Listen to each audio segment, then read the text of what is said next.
Girls, I have never understood why you beat boys in KCPE and they beat you in KCSE.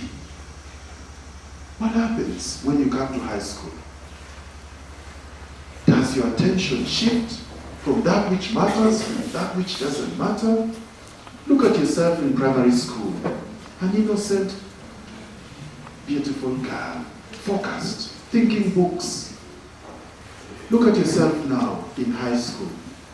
You're thinking boys, you're thinking your looks, you're thinking food, you're thinking outings, you're thinking holidays. No wonder. You take half an hour to write a boy a letter, he reads your letter in 3 seconds, and he goes back to sleep. I teach boys, and I know their psychology. But most of you have paper bag of letters. Letters you got right from class 6. You keep them. You bring them to school.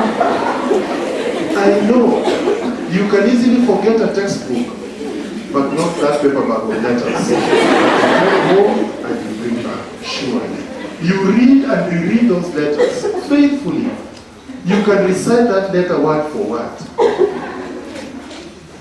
If only you could apply such attention and concentration on your academics, you would go places.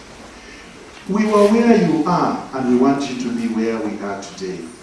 We were once where you are, but we listened to our parents and teachers. We listened to the church. We listened to the government.